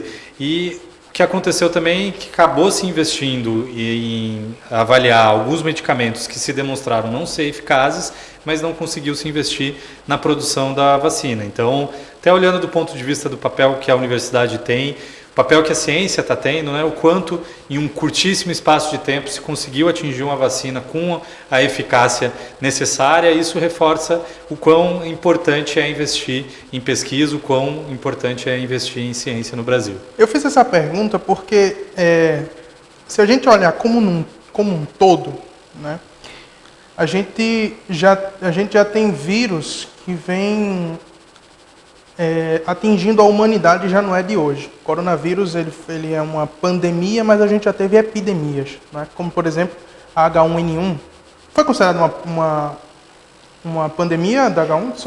Foi. Não atingiu o Brasil como o coronavírus, todo, mas atingiu bastante outros países. A minha preocupação é a seguinte, são vírus, certo? E aí esses vírus geram mutações, muitas vezes, muita gente está falando de a cada 7 anos nós vamos ter doenças relacionadas a vírus, a coisa e tal. E aí eu fico me perguntando, até quando nós vamos ficar dependentes de tecnologia estrangeira, né? Em relação a essas doenças. O senhor já leu, já pesquisou alguma coisa em relação a esses vírus que começam a se mudar e a cada 7, 8 anos atingem populações, ou isso é especulação? Olha, teve o SARS-CoV-1, né, que foi o vírus mais parecido com o atual coronavírus, era um coronavírus também, mas ele ficou mais circunscrito ao Oriente Médio. É por isso que a gente fala, né, o H1N1, também faz um pouco mais de 10 anos que houve a epidemia, né, e vários países tiveram agravos por causa do H1N1. Então, o vírus ele busca se reproduzir e isso acaba gerando mutações. E do ponto de vista do que a gente acompanha, de certa forma é esperado que tenham essas mutações.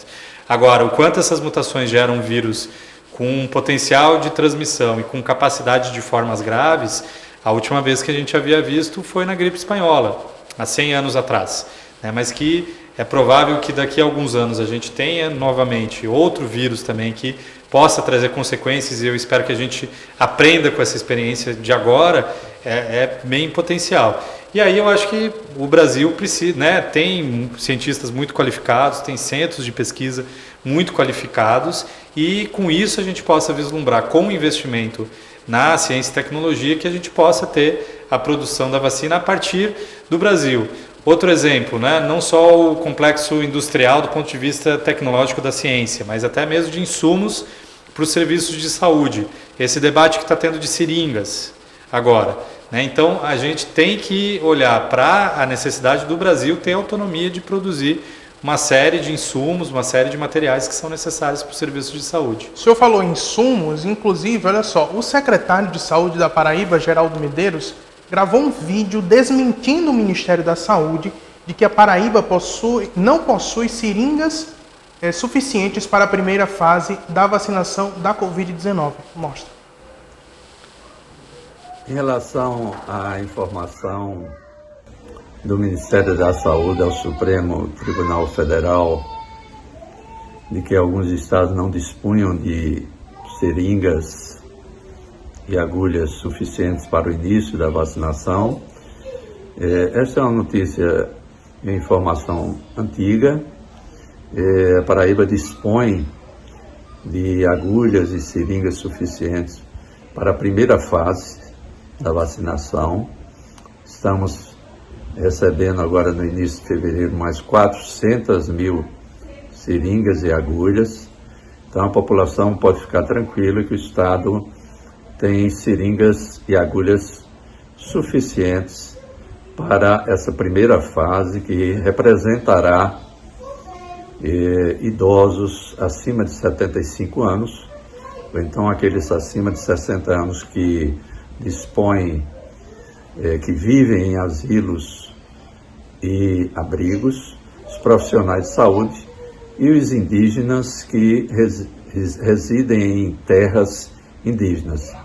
Então, o Estado dispõe de seringas e agulhas suficientes para todo mês de fevereiro e final de janeiro será a primeira fase da vacinação. Está a informação do secretário de Saúde da Paraíba, Geraldo Medeiros, justamente em relação aos insumos da Covid-19, porque não basta só ter as doses da seringa, as doses da vacina, tem que ter a seringa, a agulha, né? E aí ele desmente. Falando em desmentir, eu queria entrar no assunto agora dos perigos que são as notícias falsas em relação à vacinação da Covid-19. Porque muita gente tem falado, eu já contraí Covid, eu não vou precisar se vacinar. a vacinação é uma escolha minha. Eu me vacino se eu quiser. Não é uma questão de saúde pública, doutor? Exatamente. Não dá para pensar a questão da vacina no âmbito individual. Você tem que pensar a questão da vacina no âmbito coletivo. Enquanto sociedade, quanto mais alto for o percentual que se atingir de vacinação contra a Covid, melhor vai ser o nosso resultado do ponto de vista de conseguir quebrar a cadeia de transmissão da Covid. Por isso que não é uma questão de eu avaliar assim, não, eu vou no serviço particular, espero que tenha na clínica privada e eu vou me vacinar e eu resolvi a minha parte. E agora isso vai permitir que eu vá para eventos, que eu possa fazer algo como fosse antes da Covid. Uhum. A vacina é uma questão coletiva, é uma questão que depende da sociedade. Claro, tem um outro elemento nisso, né? Quem mais a Covid atinge? Quem mais está falecendo? São pessoas mais vulneráveis, são populações mais pobres. E é exatamente por isso que a gente tem que ter uma visão de sociedade, de como um todo conseguir atingir um percentual alto de vacinação para conseguir quebrar a cadeia de transmissão e gerar só formas mais leves mesmo da Covid, de modo que a gente possa passar a conviver com a Covid como a gente convive com o vírus da própria gripe espanhola, né? 100 anos depois a gente convive com ele muito mais tranquilamente, né?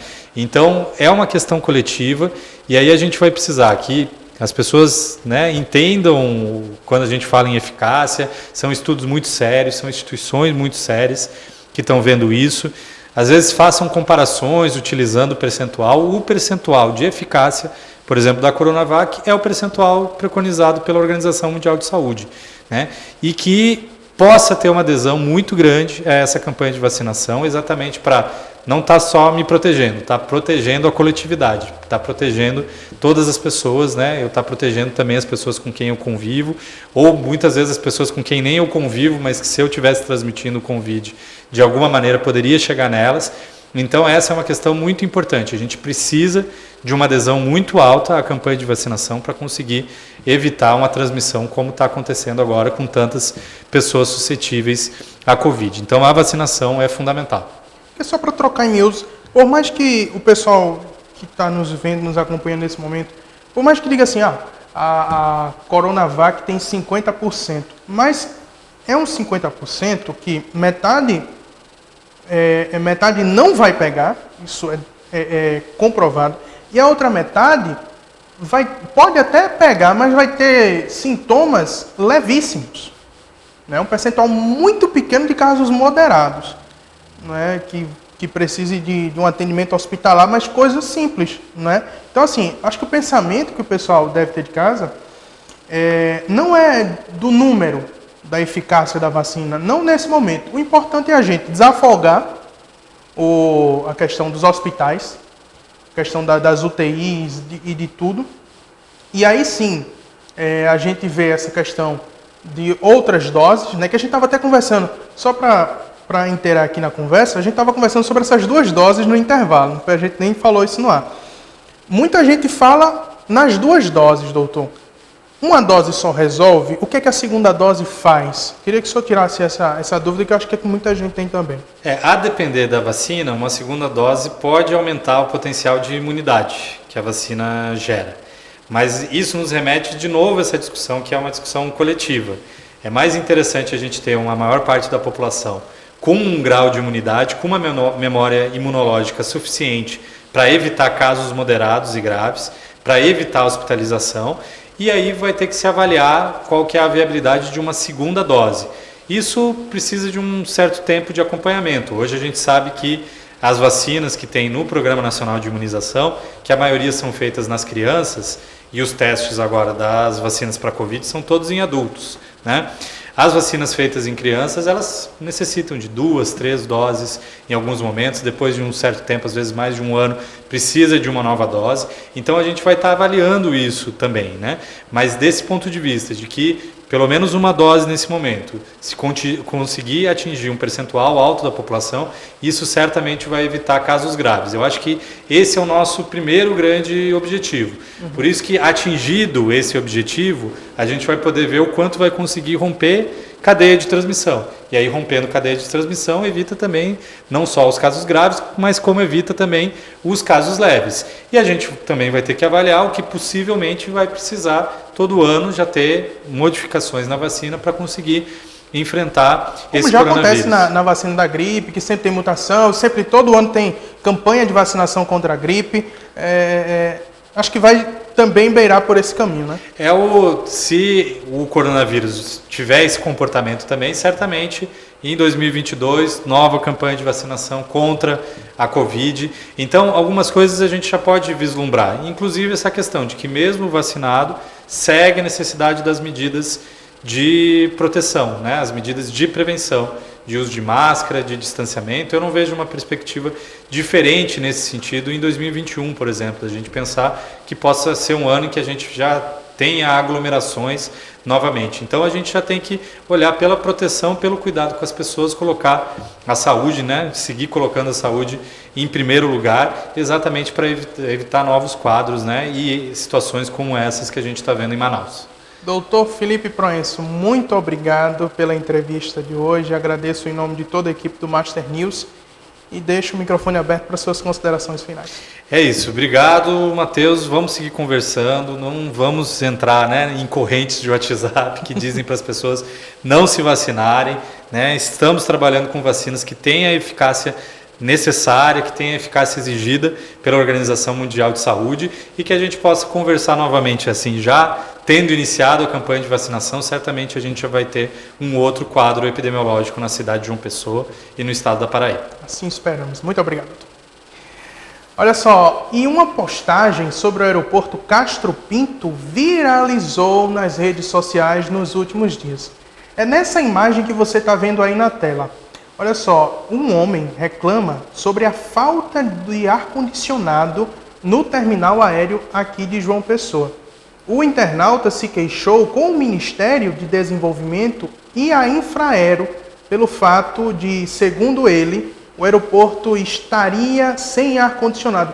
Volta aquela imagem lá da postagem, olha só o que ele fala. Ele diz o seguinte, abre aspas, é uma vergonha isso, cadê as privatizações e concessões prometidas? Foi o que ele perguntou.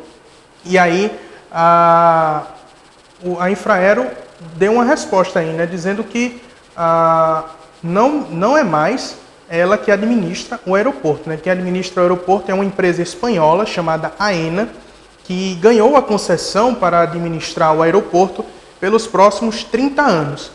E aí a Aena informou que pretende instalar mais 8 equipamentos de climatização distribuídos em pontos considerados estratégicos dentro do aeroporto.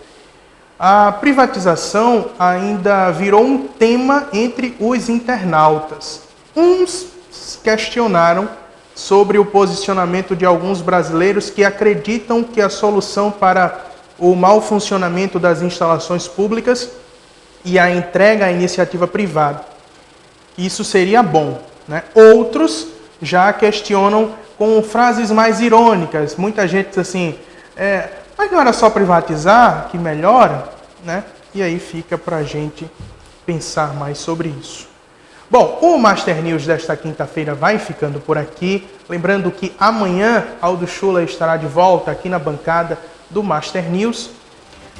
Só lembrar para vocês, antes da gente encerrar o programa, se for sair de casa, lembra das medidas de proteção. Usar máscara, manter o distanciamento social, usar álcool em gel e lavar as mãos sempre que for necessário.